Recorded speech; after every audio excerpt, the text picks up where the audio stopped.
accordingly. But let's talk about the importance of this march. Finally, it's over. The 30th has come and gone. What's the plan now? What's the way forward? Look, I think for us, we're just happy that the march was peaceful, and as promised, we did our parts to make sure that everything goes according to plan. And like we said before, there was no need for all the drama when it comes to the police, but at least now we know what they're capable of.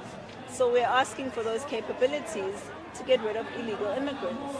You say every Thursday you are protesting and marching. Is that your rolling action from now on until when? Yeah, we've got 3 months of protesting every Thursday. That's the plan from here onwards, because we know we've got a complacent government. You give them ideas that it's over, then they start relaxing again. You realize now how many people have been slacking on their job on this issue of illegal immigration just now, when everyone decides that it's time to work. And it's so refreshing, because even the streets look cleaner. There's less reports of crime. People are generally happier. Which government wouldn't want that for their own people? It's very strange for me. Again, your critics were watching today and are saying this is giving a bad image to the country. What would be your response to that? And some of the leaders who were here, they are saying the economy of eThekwini was shut down today. Well, I think it's laughable that they think that it's giving us a bad image when they are sitting there with thousands of people who are undocumented that have managed to find their way into the country, that have been living here. They don't know where they've been living. They don't know how they've been surviving. They didn't even bother themselves to make sure that they find out all this information. So I think the embarrassing thing that's really, really embarrassing us is to see that our immigration laws are so weak that they can live with the crisis so bad that the government is shocked. When Pagalumchagati met with President Ramaphosa yesterday, given an opportunity, would you meet with him, and what would you say to him? We've sent several requests to meet with the president. He hasn't responded to any of them. If he responds, would you meet him? Well, if he wanted to meet us, he would have done it by now. But I guess it's the Zuma surname. Yeah. I feel like for some reason, the president said a lot of things about ethnic mobilization and all of that. And, I was hoping that he would address those things where all of those things come from, because all of these people across the country are not one ethnicity. It's a number of people, different races. You saw for yourself today, all complaining about the same thing. So, I would have hoped that he looked at the issue with a different view. So if I hear you correctly, this coming Thursday you are protesting, next Thursday up until your demands are met. Look, even if it's 20, 30 people, my protest shall happen.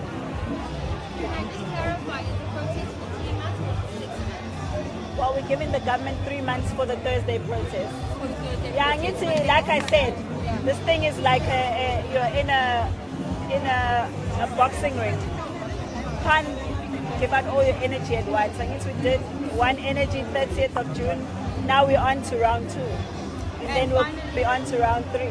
Finally, can I ask you, as much as an organization countrywide, you see these demonstrations and protests, what would you characterize as a success? Look, I think it was an absolute success. I mean, even in Limpopo, where people were trying so hard to cause division between the movement and a certain tribe, we still managed to pull numbers. And for us, that means that the whole country is speaking in unison, that we're tired of illegal immigrants, wherever or whichever part of the country you're from. We're all just asking for the government to give us a solution to the immigration crisis. And like I said, we saw that they've got these resources that they were flexing, so now it's time to put them to good use. I mean, right now the march has ended. What time is it?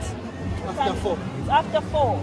I'm sure they've got a couple of hours to spend their day to go house to house and remove all these people who are living here illegally. Credit must be given to the marchers together with the police. They cooperated with each other. The march was peaceful. Maybe this is an unfair question to you. You can't account for the leaders of eThekwini and the deputy ministers who were booed. What do you make of that? Because they were not given an opportunity to address the crowd, not by you, but by the crowd itself. Look, I think people are angry. I keep saying this, and this is the reason why we even started March and March, because we wanted them to channel their anger somewhere, which is on the streets, instead of having violence uprising in communities.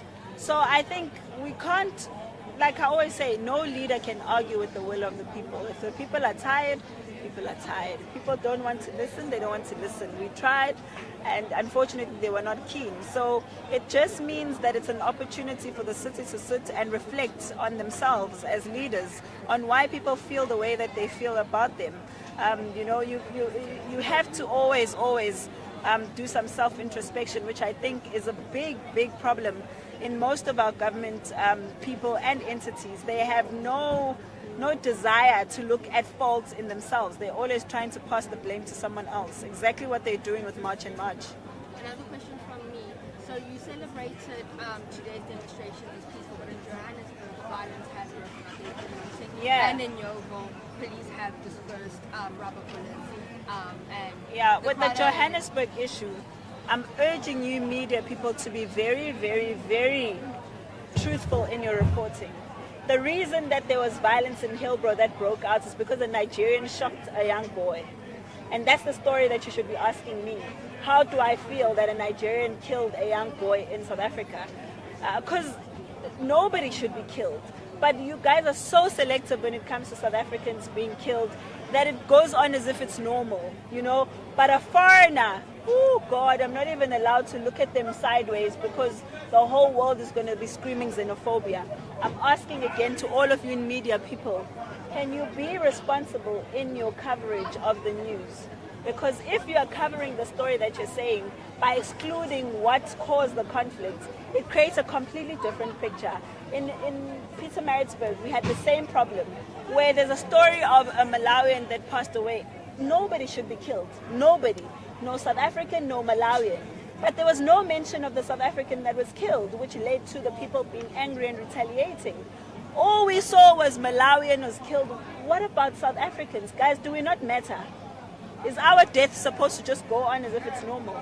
This is what I have a problem with when it comes to the media. You make foreign nationals these, I don't know, man, these gods that we're supposed to be serving, you know?